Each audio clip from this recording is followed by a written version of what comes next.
Hi, my name's Joe on the saddle hunting forums, saddlehunter.com. I go by the username 3LilPigs. Um, I'm not a fan of real long intros into YouTube videos, especially when there's information that I want to get to. But I want to make sure if you're going to sit still through all of this whole video, you might as well know what I'm going to talk about. Basically, this year, I have just completed 1 year of saddle hunting. I ordered my first saddle hunting gear almost exactly a year ago to the day. And I feel like it's been a really successful year. I learned a lot. I tried some things that didn't work. I tried some things that did work. I practiced a ton. I did get to harvest 4 pigs. I got to spend a lot of time watching deer go under my tree because either they were does and I was after bucks, or bucks and I was after does. But it was a good year. I had a whole lot of fun. I learned some stuff. And so I wanted to make this video for 2 reasons. Number one, if you're a newbie like I was a year ago and like I am less of one now, I hope I can be informative. I hope I can show you some new things and at least like show you some of the gear that other people are talking about or something you haven't seen before. Also, if you are experienced in saddle hunting, if you are an expert, if you've tried some of the things that I have, if you've used some of the techniques or you avoid some of the gear or techniques that I'm using, love to hear from you. I definitely am always trying to improve what I do. Eventually my gear is going to wear out or it's not going to turn out to be as good as I thought. So I'd love to hear any alternatives that you have for what I'm doing.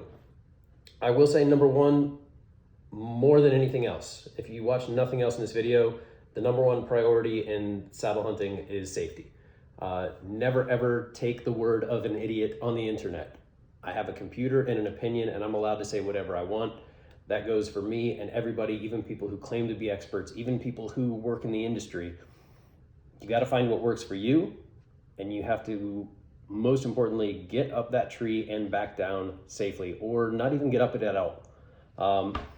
That's going to include anytime you're testing a new piece of equipment, testing a new technique, anything at all, do it first from ground height and then work your way up to higher levels. So that if you do have a failure, if you do fall, you're not either stuck up a tree or, God forbid, falling and breaking yourself. Any of the modifications that I've made to my gear, I have made.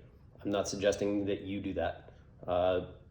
Taking my word for it and attempting to do it yourself, probably not a good idea. Better to leave stuff at its factory settings. Otherwise, if you feel confident, that's on you. So we'll get right onto it. We'll start basically from the ground up, so to speak. I'll talk about my climbing techniques first, the climbing gear that I use. My very first one that I love to climb with, the one that I love the most, is SRT, single rope technique. Single rope technique is basically getting a rope up a tree, getting it tied in, and then climbing that rope using mechanical devices. I feel like for me, it is the fastest, it is the safest, it is the easiest. It does have some disadvantages too, though. I'll show you that to you. So my rope, this is my climbing rope. It's about 45 feet long, I believe. I chose for my rope, and I've only ever seen this word written, I've never heard it pronounced. In my head, I call it Tuffelberger, though my years in middle school of taking German say it's probably Teufelberger, but this is the Tuffelberger Platinum. This rope was specifically designed for use with mechanical devices. It is not as good at tying knots. There are a few knots it simply won't work well with. Others are just tougher than they would be with a more supple rope. But the way that this one was designed, most climbing ropes have an inner core and an outer sheath. If you're using a mechanical device and you come to a sudden stop, if you fall and all of a sudden your device catches, you run the risk that it can tear that outer sheath and separate that off the inner core, and therefore the whole rope could break, or you could continue to slide at least to a dangerous level. This one, however, was designed with the inner core. Every few strands is woven into the outer sheath so that it's more secure. It stays in one piece better. Like I said, that does make it stiffer and harder to tie knots, but it makes it better for any kind of friction-reliant device. So I really like this rope. I carry, like I said, about 40 to 45 feet of it. I get it up the tree using this super sophisticated homemade throw bag. I just took an old piece of leather, filled it with some lead shot, put a piece of paracord, sewed it shut, painted it red so it's easy to find. They do sell online throw bags for arborists and for climbers. It's only a few bucks. Then you get some really cool Dyneema throw line that way better than gutted paracord that I use, but that was dollars that I didn't have at the time that I started. So I made myself a throw bag.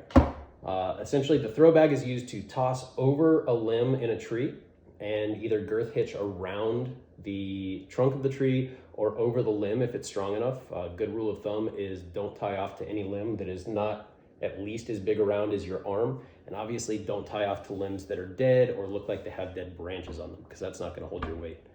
Once you have that throw line up, you can use that to pull the main rope up into the tree. And that is sort of the one downfall of SRT climbing, is you have to be prepared. I can't just walk out at 5 o'clock in the morning in the pitch black and go, yep, that looks like my tree, and then expect to be able to throw this bag over the right limb, find it on the ground, and then pull this rope up. So you have to be prepared with SRT. I usually go out to my hunting spot a couple of weeks in advance, if not months. And I already have thrown that over and left a paracord preset hanging there waiting for me to use to pull this rope up into the tree.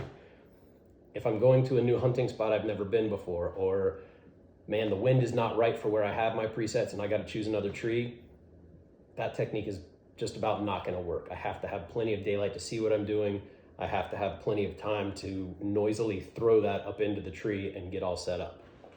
But once I do have this rope up into the tree, I pull that up, it's dangling down, and then I've got my mechanical devices.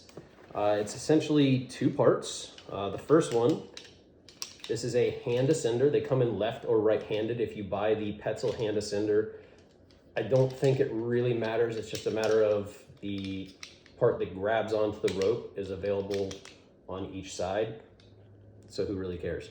But essentially what this does, this clasps down onto my rope as the rope passes down through here. It's got teeth on it that allow it to slide up the rope, but not back down.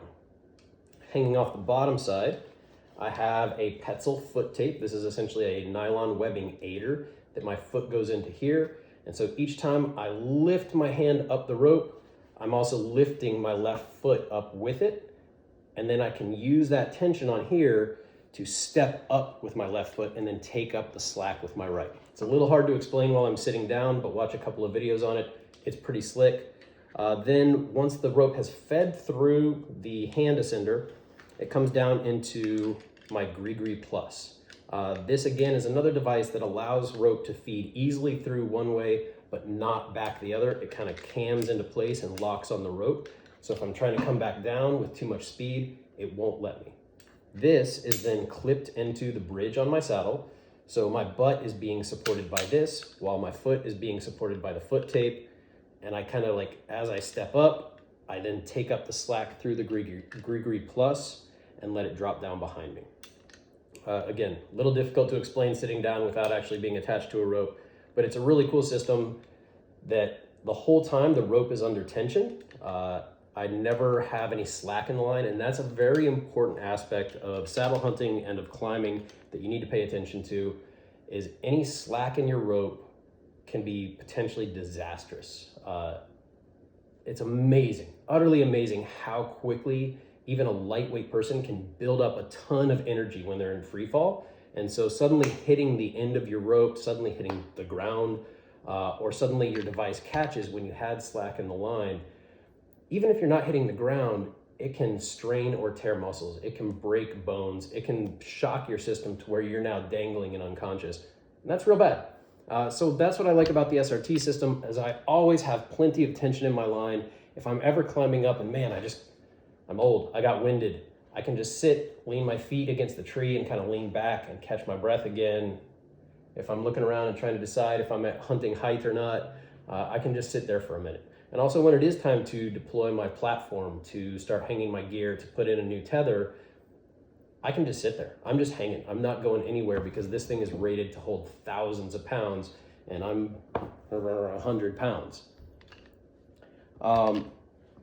I keep a little pouch right here that I clip onto the left-hand side of my saddle so that when I'm standing at the tree getting ready to deploy, when I get up to hunting height and I'm ready to start putting this gear away, I can put my ascender back into my little homemade pouch.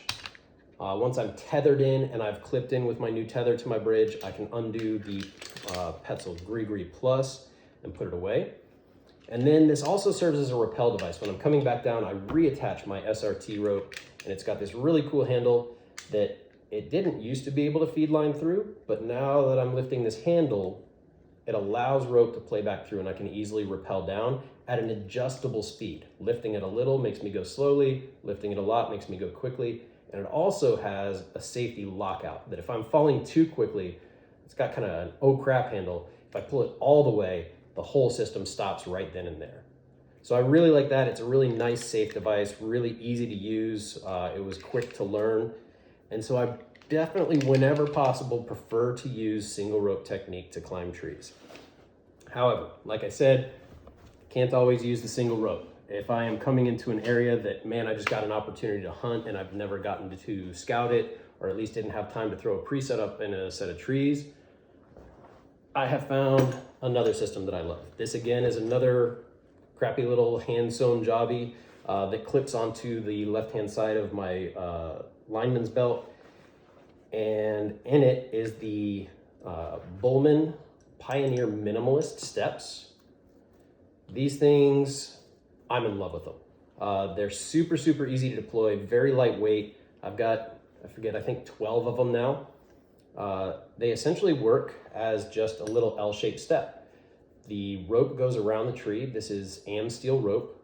It goes around the tree, and when you put your weight down on here, the rope is tight enough that it kind of cams and it doesn't allow you to step. It doesn't allow it to slide down as you step. It doesn't really lean too much. It operates. This is a daisy chain. Just basically has a bunch of little 2-inch loops all the way through it. So whatever the girth of your tree is, you wrap this around, and I've got a buckle on this end, and I just open up whatever is the tightest daisy chain loop that I can reasonably get to, and just put that buckle through. Now it's not going anywhere, and it's amazing how just the weight and the angle of the rope pulling against the tree creates enough friction that now I can put my whole body weight on here. I'm close to 200 pounds, and it's not going to slide down the tree. Just the angle and the back tension on the other side of the tree keeps it from slipping. With that said, the one potential safety issue that I've ever had climbing was with these steps. I ran into a situation where right where I needed to put my step, the tree had a bit of a bulge in it. I couldn't go to the top of the bulge because that would have been too far to step. I couldn't go to the bottom of the bulge because the tree narrowed down and it felt like the thing would want to slip. So I kind of put the rope around the bulge of the tree, and as I stepped on it, it slipped a little bit. It came down 3 inches or so, but then it locked, and I was like, okay, mental note, as I come back down, I need to remember that between step 6 and 5, I've got a little bit of extra space, so it's gonna be a little bit of a longer step. Well, it turned out when I was climbing back down, it had slid off the bulge onto the skinnier part of the tree and slid all the way down to the next step. And so at that point, I now couldn't put my left foot down to the next step. I couldn't continue to climb. I forget exactly what I did. I think I tethered into the tree and kind of climbed down the tree, climbed down the tether, putting just 2 inches of slack in my line at a time until eventually I could get to that step, pull it back up where it needed to be, and restart the process. But it took like 10 minutes or so to go from step 6 to step 5 because it had slid. So that is the one thing I would warn you about with these is be careful about where you're placing it. Just make sure that you're not putting it anywhere that can loosen up and come back down. But otherwise, I've been up and down with these steps. I don't know how many hundreds of feet, how many dozens of times. Absolutely love them. Super lightweight, super nice. I've modified mine just a little bit. I put some camo spray paint on there. I have seen some people, they coat this, they'll wrap it with camo colored vet tape. It sort of sticks to itself, but nothing else. That helps dampen the sound of that clink, that can be a little noisy when the woods are absolutely silent and you're climbing and you get that little jingly sound. I've seen other people plasti dip them. I did try the camo vet tape for a little bit, but it didn't work that great for me. It just, after a couple of climbs, it tore and was just hanging off in shreds, and so I stopped using that. Otherwise, as you are climbing up, you just deploy a couple of steps and climb up them. You have a lineman's rope, so essentially a rope like your tether that goes from your left side around the tree and clips into your right. And as you go up, you kind of huck your way up with the rope and then climb up to where you can, huck it some more and keep climbing. That was a little bit of a challenge for me to get used to trusting that lineman's rope. You really can, once you've got your feet good and secure on the steps, you can lean back. You could put your arms up, you could deploy your next couple of steps, you could take a breather if you want to. The lineman's rope is gonna hold you and keep you from slipping down. I guess I had my linesman rope tightened a little bit too much, and I was kind of like climbing the tree and using the steps and then flipping the linesman, and that was uncomfortable. Once I got comfy, just hucking the linesman and leaning into it, total breeze. I can be 24 feet up a tree with these things super quick. I do really love these. I use them whenever I can't SRT. The only other climbing technique that I have available to me, here it is, that unfortunately I don't get to use as much as I like. These are the Wild Edge steps. They are made by a great company. They're extremely high quality. They work really well for a lot of people. They don't work too well for me. That is more a matter of my location than anything else. So essentially what this does is, this is a step that you put it against the tree, wrap the rope around, and then tie a little hitch. It's a super easy little knot that also comes undone relatively easily. You tie it at about moderate tightness, because then once you cam these 2 points over, now all of a sudden this is really, really tight against the tree. And now instead of just a little L-shaped step that you can only use your foot, you can see I can get a good handhold on this. And I've got a much bigger space to put my foot, and it's a little more solid. I don't have to worry about it swinging at all. This is super, super secure, and I absolutely love using these. The issue that I have with them is I live in Florida. Here there are 2 predominant species of tree. We have slash pine and we have live oak. The slash pine kind of suck to climb. They get sap all over you. You've got flaky bark that comes off. It can really slip when you're using this, even if you're cammed down pretty tight. If you've got a big old pine with thick, shaggy bark, once you put weight and pressure on there, it can dig into the bark, it can slip, it can kind of wiggle around, it becomes a little bit loose. So those are a little bit tough. And then same thing with the live oak. They have really thick, almost corky bark that it seats just fine, but the moment I pull on this with my hand or I put my foot onto it, it's gonna crumble that bark underneath.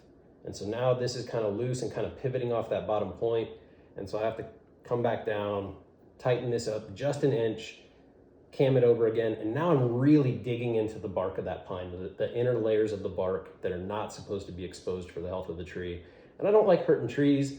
I really don't like putting my weight onto loose steps. So unfortunately, I don't get to use these as much as I'd like to. They work great up north. You guys have thinner bark, harder bark on a lot of your trees. You've got poplar and tulip poplar and birch and all kinds of cool stuff like that. I can still use them sometimes if I'm hunting along a creek where there are water maples. Awesome on water maples, awesome on some of these smaller water oaks in my area.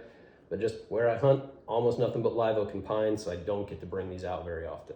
I'm gonna hang on to them though, I like them a lot.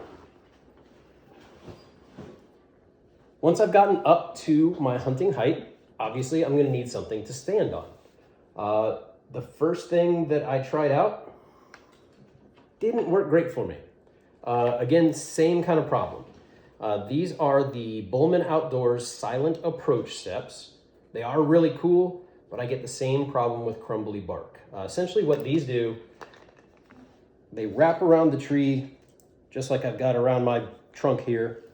You space out the steps approximately where you think you're gonna have to put your foot, whether to rest or to be able to reach around the tree and to hunt, and then you ratchet the strap down. And it does get really good and tight, but I find that I only get 1 or 2 good steps out of these before the bark underneath has crumbled. And if I step on each and every one of these 1 or 2 times, all of a sudden I've got a whole lot of play in this system, and it'll even slip down the tree a little. So I have to stop what I'm doing, climb down a little bit, reseat this, tighten it back down. The ratchet is a little bit noisy, so this is not ideal for me. I am absolutely certain that they will work for somebody else who lives somewhere else. The other issue that I have with them, kind of old man, I'm 40 years old.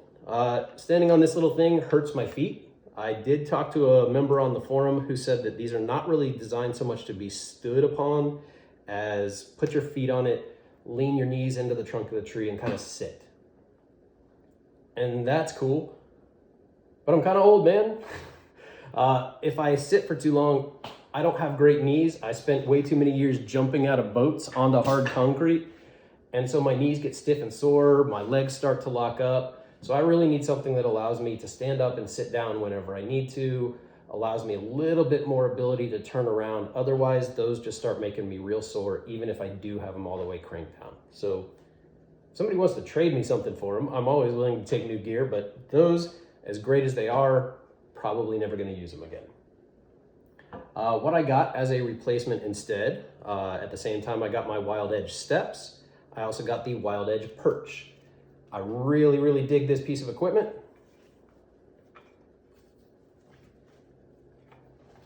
So this is a platform that is used in conjunction with one of the Wild Edge steps. If you go to look them up, you'll probably see they're not camo painted like this. I did that myself. I put some paracord wraps on here to help dampen the clink and clang. It doesn't sound like a bell anymore. And then I also replaced this line with Amsteel instead of the polypropylene line that they were using before, mostly just because I like to fiddle with stuff. Everything about the step, it's a nice dull gray. It's kind of camo. I don't think it's going to give you away. There's nothing wrong with the rope.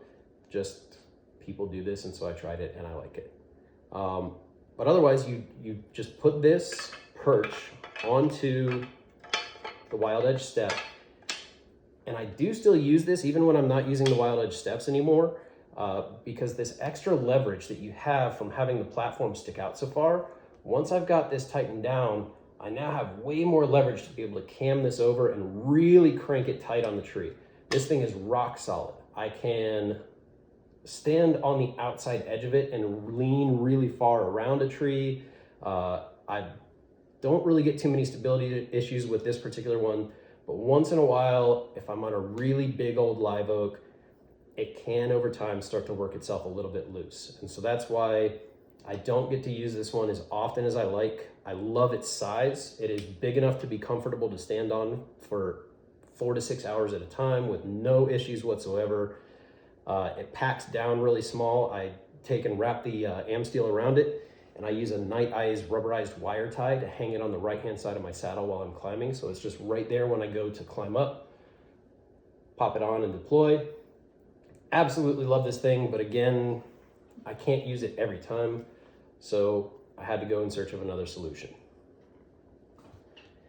I might end up, if I can talk my buddy into saddle hunting, giving him my Wild Edge steps and my Wild Edge perch, and I would feel comfortable doing that because I've got 2 other climbing methods.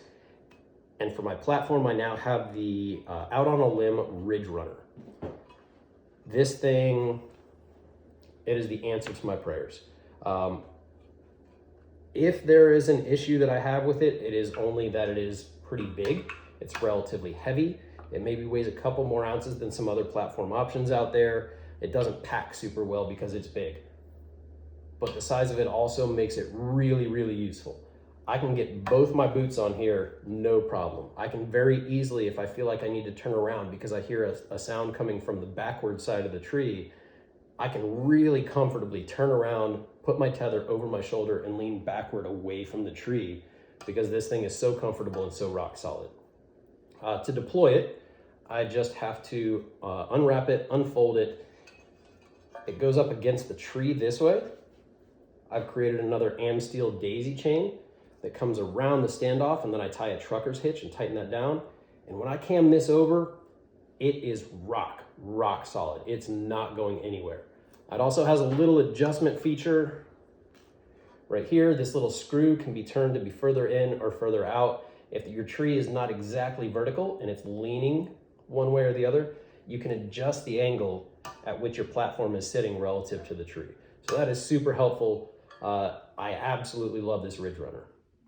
The Amsteel daisy chain is a modification that I made to this that I do like, because originally it comes with this nylon webbing strap with a cam buckle. Nothing wrong with it.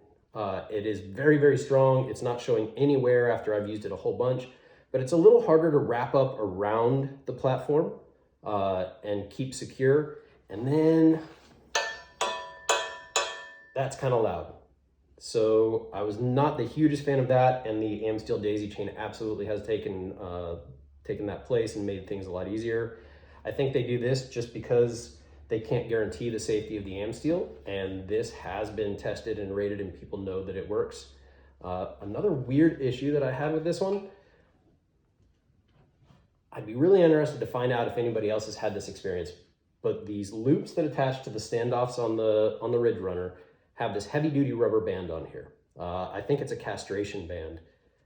I once left my platform, I hunted in the morning, I left it as I climbed down for lunch. I came back to my stand in the late afternoon and fire ants were just infesting and munching on these castration bands. I don't know what it was that they were finding so tasty, but I had fire ants climbing up the tree, climbing up behind me, climbing all over my platform because they were eating the castration bands that keep this thing tight onto the standoff. So I had to climb down and spray them with some no scent bug spray and kind of smear them off the tree, and they didn't come back. But I thought that was really weird. I don't know if anybody has ever experienced that. So those are my platforms. Like I said, the Ridge Runner is the one that 100% I'm perfectly happy with. I do like the size, weight, and capability of the Wild Edge perch. I just don't get to use it as often, so it doesn't come out as much. One piece of gear that kind of coincides with my Pioneer Minimalist steps, to get around the issue that I had with that step slipping, I decided to keep this piece of gear for convenience sake and for safety's sake, no matter what I'm doing. This is a rappel rope. This is an 8mm rope. It's called Tuffelberger Resk Tech. There's another one that is almost identical to it called Sterling Oplux or Oplux that everybody uses. So what I do, I keep this in my bag at all times. I have this to be able to rappel down quickly and safely. It's easier than climbing back down those steps, especially if one of them is slipped or something like that. It's definitely faster if I'm up there and I just need to get down quickly, say I gotta poop. I go ahead, this is Delta Quick Link. It is attached to a figure-8 loop. I put this around the tree, attach the quick loop around the line that's coming back down, and now it's real good and girth hitched and tight. I then hook in the rope to this figure-8.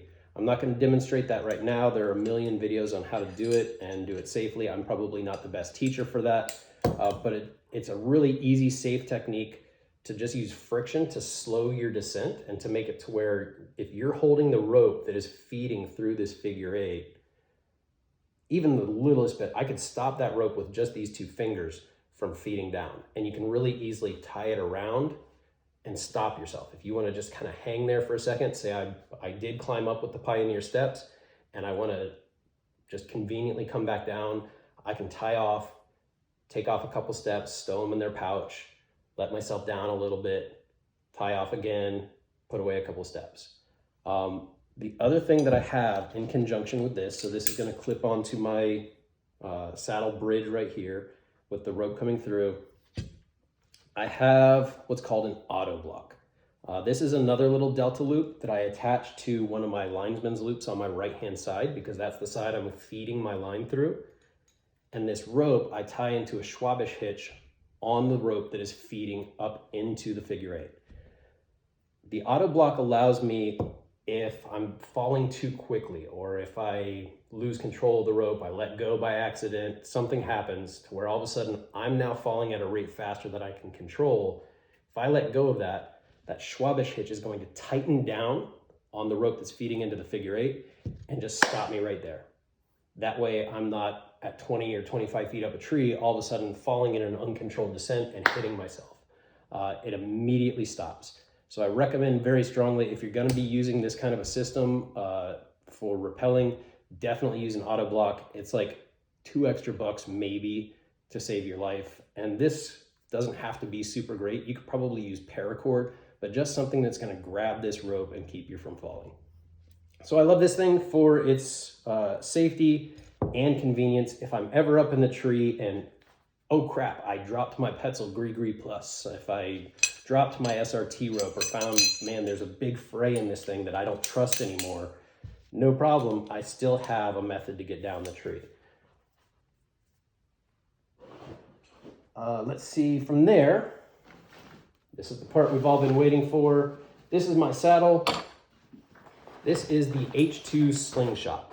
I have not changed this at all. I've gone through a whole bunch of gear. I have done nothing about my saddle aside from modify how I keep things attached to it. This thing has fit me from day one. May or may not fit you very well, but it's been extremely comfortable for me. It is made in the USA, hand stitched. The stitching looks great. Everything about this looks good. The only thing, it's showing no wear. It's just got maybe some dirt on it. Like that's the only thing that this thing has had to go through, is just getting a little bit dirty through all of my practice climbs and all of my hunts. Really nice, strong belt clip. Easy to undo, but not going to get done by accident. It has adjustable leg loops that come up under your thigh and out in between the front of your legs and clip in. Very quickly adjustable so that it stays in place. And you've always got this really strong seatbelt material up under your butt as well as over top of it. And then it has these really cool molly loops that allow you to attach stuff to it. I mentioned before the Night Eyes wire tie that I use to attach my platform to my belt, whether I'm using the Ridge Runner or the Wild Edge Perch. I just keep that hooked onto the side of me. I've got a couple of pouches for some of my gear. I'll go into those in just a second. And then on this one, I opted to go with the Triad Bridge. This is, again, more am steel. Saddle hunters love am steel. It's just a piece with a little stopper on the end and a Schwabish hitch on each side. So it is fully adjustable. Really easy to adjust. I can undo the knots with one hand and then just kind of, if I need more slack, cool. If not, I can tighten it up. And as soon as you go to pull on this, that Schwabish hitch stops. It is not going anywhere. You're not gonna have to worry about it sliding out to the end of the rope. So like I said, absolutely love this saddle. It has put in a ton of wear for me, and I would buy it again in a heartbeat if I ever had to. What I've got on the side pouches here, some stuff that I need to have quick access to. I don't wanna have to like take off my backpack and be digging around. This is a gear hauler / rope retrieval. I've got some paracord folded up in a way that I can easily clip onto my bow. If I want to leave my bow on the ground and pull it up behind me, I clip this onto my bow and this line just plays out of that pouch, and then I can pull it up behind me and it is clipped onto the other side as well. Or if I'm climbing back down and I want to hook onto my SRT rope or hook onto my rappel rope so that I can pull that back down out of the tree, this is just playing line out behind me and it's not like wadded up and tangled and all that. I have replaced on these pouches, these are just military surplus pouches. It had the sort of male side, this stiffer part of the side of the Velcro. I took that off because Velcro is really loud. And I replaced it, made some little paracord toggle and loops, much quieter. And here, this pouch, this I think used to be a canteen pouch, a 1-quart canteen. This is where I keep my main tether. My main tether is made of more Resctech. On one side, I have a big loop secured with a figure 8 and a stopper knot. That's what's gonna go around the tree. And then I bring the rest of the tether through there, and that's gonna girth hitch. I usually keep it about the height of the brim of my hat. From there, this comes down, and I have this carabiner. attached to an Amsteel Prusik with a Prusik tender. There are a lot of people who use mechanical devices like a Wild Country Ropeman 1. Everybody wants the Mad Rock Safeguard, I think it is right now, and can't find it, and they're paying crazy amounts for it. I've tried the Ropeman 1. I like it a lot. I'll show it to you in a minute. But really, as far as weight and noise and ease of adjustment, this is almost as easy to use as the Ropeman 1. There's no metal parts on here that are going to clink and make noise or reflect and attract the attention of game. And it's super, super easy. So this Prusik right here, if I've got this clipped into the bridge of my saddle, that Prusik is not going to move.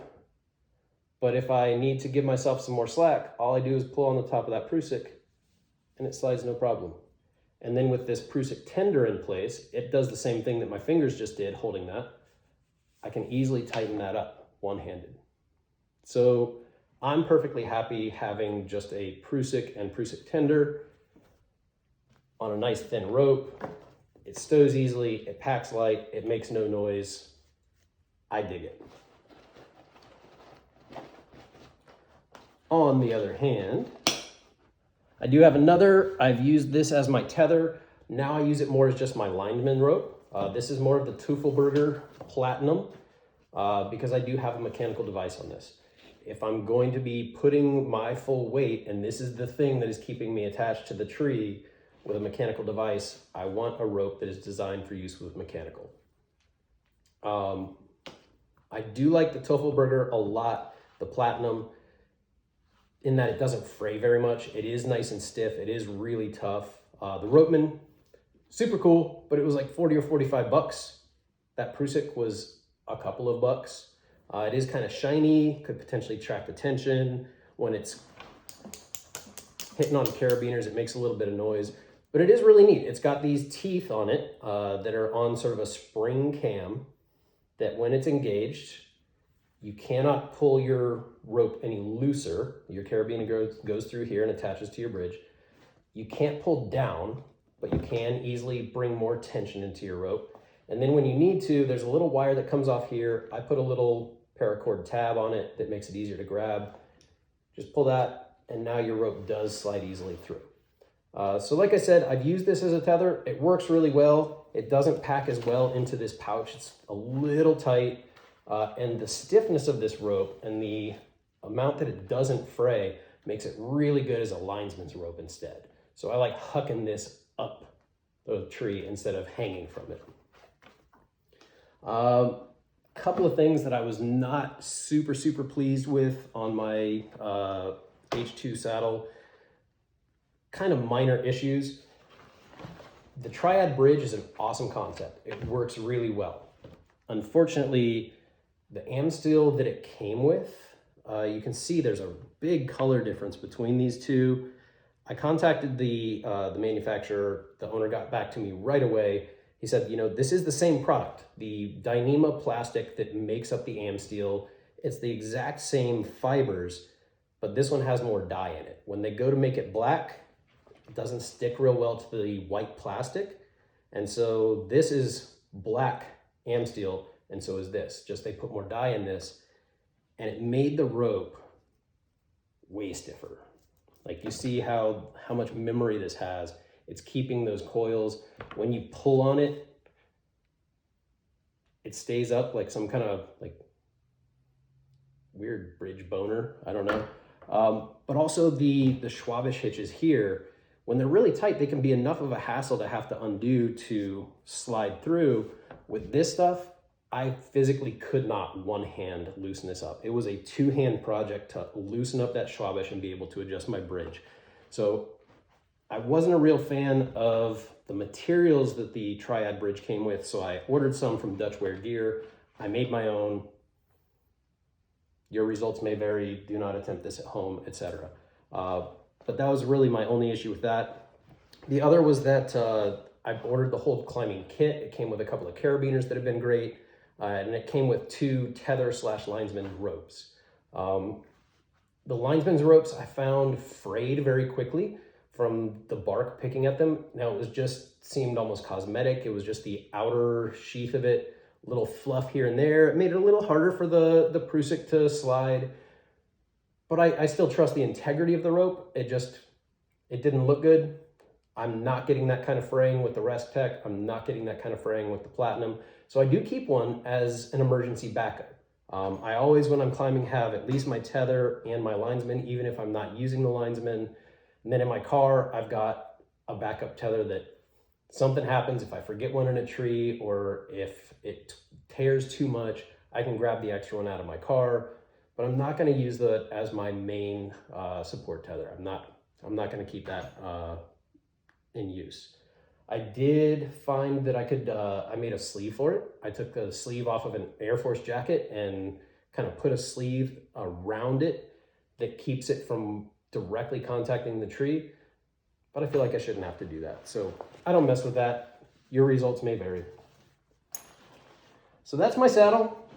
Those are my platforms. Those are my climbing techniques. Here's my pack.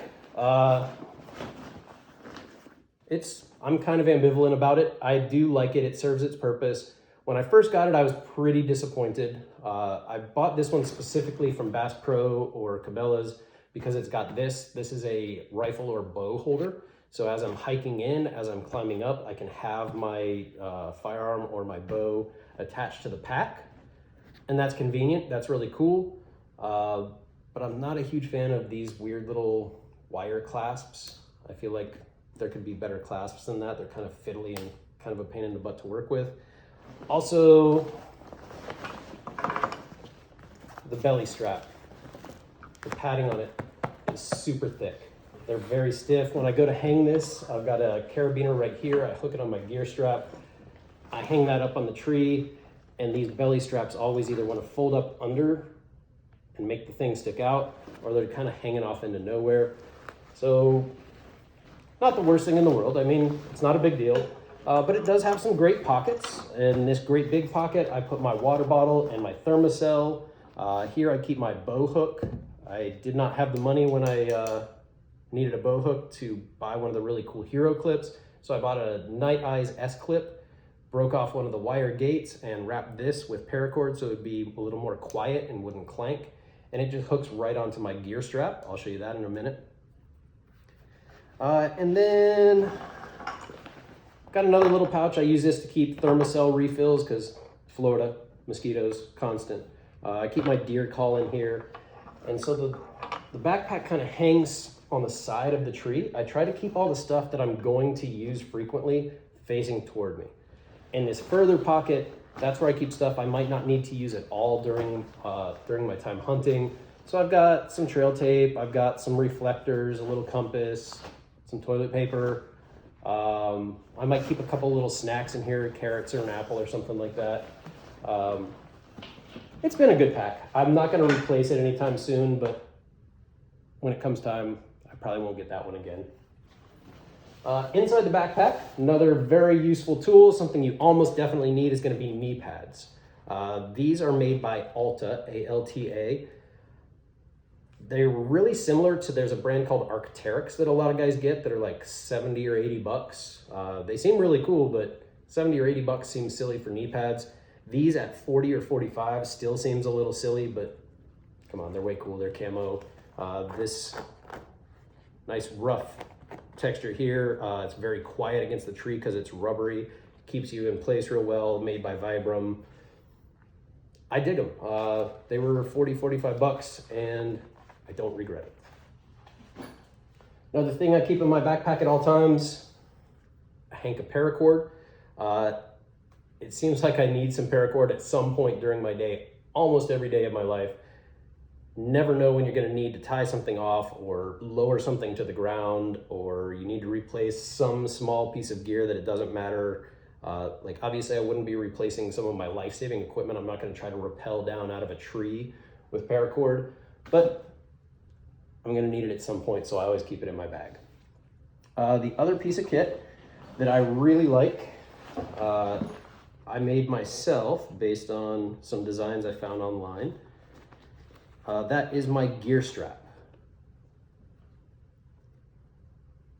This one is basically just one long piece of camo paracord. that has a Night Eyes cam jam at the end of it. Night Eyes cam jam is sort of a carabiner. Oh, I got it all tangled. Carabiner that the line can play through, and it cams and tightens down and can be released. So what I did, I tied a bunch of little Prusiks. I used gutted safety orange paracord. That's so that I can find them easily in the dark. I think I put about 8 of them on there. And when I get up to hunting height, I've got my platform, I'm tethered in, I'm now ready to start getting really settled in. I put this around the tree. I look for the nearest Prusik and clip onto it. And then I can pull this tight, and it keeps it super tight against the tree.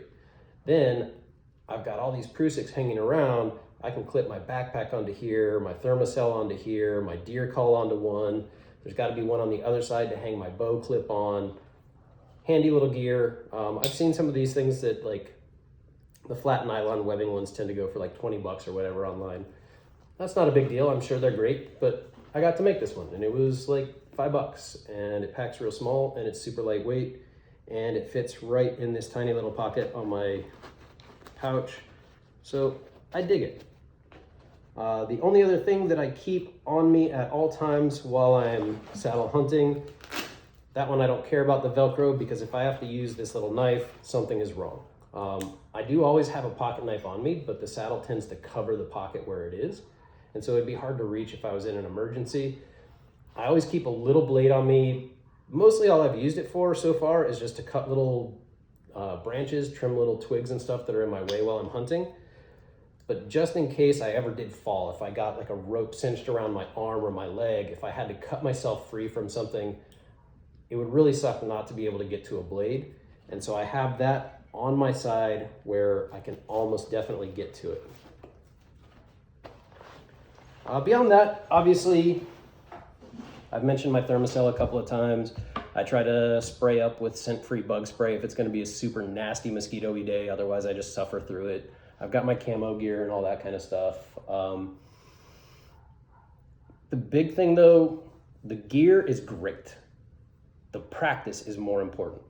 I found this year a great deal of the success and enjoyment that I got out of saddle hunting came not from the cool stuff that I bought, much as I love it, but from the time that I practiced. So the way I practice is I get completely outfitted. Even though I'm going out in my backyard and I'm literally just walking from my back door to the nearest tree, I still get completely outfitted. I have every piece of kit that I'm taking with me so that I know what it weighs. I know where it is in all of my different various pouches and pockets and spots that it could be hung. I get completely ready. I approach the tree. I've got a target set up somewhere, and I climb the tree as if I were going to hunt. And I get up to hunting height, and I put on my gear strap. Even though I don't need my backpack, I put my gear strap on the tree, and I hang my backpack, and I hang my thermocell, and I hang my bow, and I get completely ready as if I was ready to sit there for 4 to 6 hours. Then I take 4 shots with my bow, and then I stow my bow, and I either lower it to the ground or I attach it to my backpack, and I climb all the way back down, and I put away my platform, and I put away my climbing gear, and I get completely done as if I was done hunting. And then I do it again. And I try to get like 2 or 3 reps of completely going up and down the tree, doing everything that I might actually do during a hunt, because preparation has really been my best tool so far. So my first hunt, my first saddle hunt, I didn't have any friends who saddle hunted. I've only got a couple of friends who hunt in general. And so I had a lot of trepidation going into it. And so I really practiced the daylights out of it in my yard. I already found out that I wasn't a big fan of the silent approach steps as a platform. I had gotten the Wild Edge perch. I had learned some of its weaknesses. I selected a tree, and I found this place that had lots of pig sign. And I went up the tree, and about 9:30 in the morning, out of the woods stepped this 130-pound sow with a bunch of little shoats with her. And I ended up taking that sow and 2 of the shoats. And I got all the way back down the tree, and I loaded the pigs up in the car, and I realized that I had not given a single thought to the saddle hunting aside from actually doing it. I didn't have any confusion. I didn't have any missed steps. I didn't get all the way up there and then realize, oh, I forgot this in the car, or boy, that's in a pocket that's really hard to reach, because I already encountered that in my yard. I'd already been up in the tree dozens of times, dozens of hours. And so the saddle part of it was not a big deal, and I got to just enjoy the hunting part of it. And the biggest part of it, I left my wife and my baby daughter in the morning, and I came home safe. I didn't fall out of a tree. I didn't get tied to a tree. I didn't get hung upside down and have to call somebody and had no cell phone reception. So that's another big part of it, is when I'm at my home, I have a safety net. I have neighbors around me that I can call. I have cell phone reception because I'm not miles out in the woods. If I do encounter some kind of issue, if I do fall and really hurt myself, I can immediately call 911 or call one of my neighbors to come help me out. If I'm learning the ropes in the woods on my hunting day, at the very least, I have a great chance of spoiling my hunt because I did something wrong, or I have a real chance of getting hurt. So biggest thing, practice, safety, start at ground level. Every piece of new equipment, every new technique that I'm trying out, I start at ground level, so if my dumbass falls over, I'm only falling about 5 feet, 10 inches. I'm not falling from 5 feet, 10 inches, or from 25 feet up a tree and breaking something or dying. That's really the biggest part of it. Again, is practice, practice, practice, learn your steps, learn what works for you, pare it down. It can be really easy to want a bunch of gear. It's real cool if you've got the money to just get a bunch of crap, but then you're carrying around a bunch of crap. I have more than I need right now. I should probably slim some stuff down, start worrying about ounces making pounds. But for now, I have a system that is successfully getting me meat, allowing me to have fun. I'm gonna keep doing what I'm doing for now. If you have any questions, please feel free, put them down in the comments. If you have any comments, put them down in the comments. Let me know what you think I could be doing better, what is abjectly unsafe that you saw that I'm doing. Otherwise, if you want, you can also try to contact me directly on saddlehunter.com. Again, my username on there is the number 3, LIL, Lil Pigs. I don't care if you like or subscribe. I'm probably never gonna make another video, but I do really appreciate your watching. I hope that it was helpful for you. I hope you have a great day. Thanks a lot.